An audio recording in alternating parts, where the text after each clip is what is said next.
Does freedom of speech include the right to blaspheme? In 21st century Britain, you'd have thought the answer would be yes, obviously.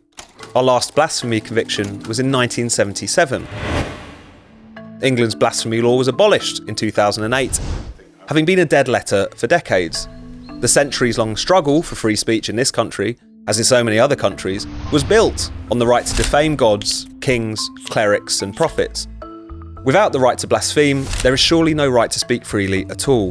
But in this identitarian age, what was once solid is fast melting into air. In Britain, in 2025, whether or not you should be able to criticise a religion, mock its practices or burn its texts is an alarmingly live issue. Is it a crime to burn a Koran? And when I say a religion, you probably know which one I'm talking about. This debate lit up again last week following the charges brought against Hamit Koskan for burning a Koran outside the Turkish consulate in London in February.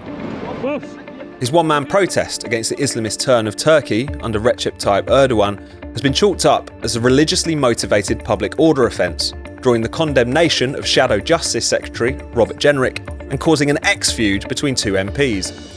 Rupert Lowe, the member for the Very Online Right, condemned our backdoor blasphemy laws, while Adnan Hussein, one of the so-called Gaza independents, accused Lowe of singling out Muslims under the guise of defending freedom of speech. Depressingly, blasphemy scandals are now 10 a penny in supposedly liberal Britain.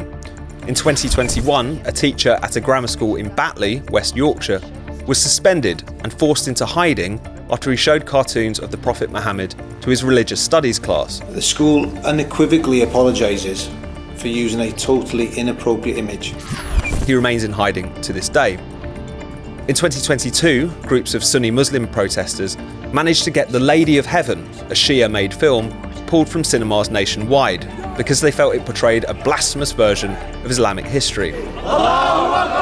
In 2023, an autistic schoolboy in Wakefield, not far from Batley, was suspended, bombarded with death threats, and had a non-crime hate incident recorded against his name, all because he dropped and lightly scuffed a copy of the Koran. In an attempt to calm tensions, his mother addressed a local mosque, flanked by the school's head teacher and the local senior police officer, saying she would not pursue charges against those who menaced her family so long as her son wasn't harmed. Now, the British state appears to be doing the mob's bidding, with not one but two cases in recent months of men being arrested and charged for burning copies of the Koran in public. To get around the fact that Britain isn't actually an Islamist theocracy, our hate speech laws are being warped and repurposed to prosecute Koskan and another man who has already pleaded guilty to a religiously motivated public order offence for burning a Koran in Manchester. All of this is shocking, but not surprising to anyone who's been paying attention. Indeed, Britain has been sleepwalking down this path for more than 35 years now. It all goes back to the Salman Rushdie affair, when the British Indian author became the centre of an international firestorm.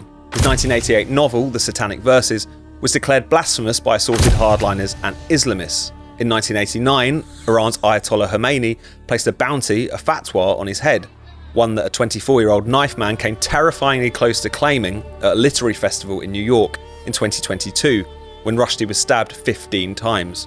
Felt like something coming out of the distant past and trying to drag me back in time, if you like, back into that distant past in order to kill me. The first protest against the Satanic Verses was not on the subcontinent or in the Middle East, but in Bolton, in the northwest of England, on the 2nd of December 1988. A national anti-Rushdie campaign, fomented by an array of foreign Islamist groups, soon grew in Britain, emerging out of various government-funded Islamic community groups set up in the early days of state multiculturalism. So that the law of blasphemy can be strengthened. When the Ayatollah issued his fatwa on Valentine's Day 1989, he did so with the direct encouragement of British Muslim activists. Kaleem Siddiqui, then director of Britain's Muslim Institute, reportedly met with Iran's foreign minister in the VIP lounge of a Tehran airport just before the fatwa was announced, urging action on Rushdie. The anti-Rushdie movement culminated in a 20,000-strong rally in Hyde Park in May 1989, where Rushdie effigies were burned, placards called for his murder, and protesters turned in a petition to Downing Street, demanding that Britain's blasphemy laws be extended to protect Islam. The response from much of the British establishment to all of this was shameful. Margaret Thatcher's government might have begrudgingly offered Rushdie police protection, but her ministers took every opportunity to denounce him. Norman Tebbit dubbed Rushdie an outstanding villain, whose public life has been a record of despicable acts of betrayal of his upbringing, religion, adopted home, and nationality. Labour MPs with large numbers of Muslim constituents tried to exploit the controversy for political gain. Keith Vaz MP, a Catholic of Goan origin, led a march of thousands of Muslims in Leicester, calling for the satanic verses to be banned. He called the march one of the great days in the history of Islam and Great Britain. Rushdie later claimed that Vaz had phoned him a few weeks before, offering his full support and describing the fatwa as absolutely appalling. The fatwa also brought out an emerging fissure on the left, as socialist writer Matt Cooper has documented. At first, many left-wingers came out in support of Rushdie. In April 1989, in response to calls for the blasphemy laws to be extended to Islam, Tony Benn MP introduced a backbench bill, calling for them to be abolished entirely, with the backing of many left Labourites. But there were some notable exceptions. Tottenham MP Bernie Grant and Bradford West MP Max Madden essentially sided with the protesters. Over time, the Socialist Workers' Party went from defending Rushdie, conducting a sympathetic interview with him just before he went into hiding, to making excuses for his tormentors and accusing pro-Rushdie liberals of Islamophobia. The SWP, Cooper argues, came to believe that an emerging Muslim identity politics could be channeled into broader struggles, the early stirrings of a perverse alliance between sections of the radical left and reactionary religious ideology, an alliance that has become all too visible since the 7th of October attacks. I came with Queers for Palestine. I'm a trans, non-binary person. I believe we're not free until everyone's free. The anti-Rushdie movement, emboldened by a cowardly establishment and an increasingly identitarian left, was later institutionalized in a number of new organisations, posing as the authentic voice of Muslim outrage. The Muslim Action Forum, a group which was involved in the protest against the Batley Grammar teacher and the Lady of Heaven film, had its roots in the Rushdie affair, according to a 2024 report for the UK Commission for Countering Extremism. In some cases, these supposed community groups have gained significant influence within government. Take the Muslim Council of Britain, or MCB, formed in 1997. Among its founders and leaders was Iqbal Sakrani, a man who once said that death, perhaps, was a bit too easy an end for Rushdie. Sakrani was knighted by the Queen in 2005, with a BBC profile at the time boasting of the sway he held in Downing Street and the Home Office. That may well have been overstated, but the new Labour government certainly acted as the censor's useful idiots. In 2006, it passed its Racial and Religious Hatred Act, making it an offence to incite hatred against a person on the grounds of their religion. The Blairites were effectively replacing the old blasphemies relating to the established church and religion with new ones around nebulous forms of hate.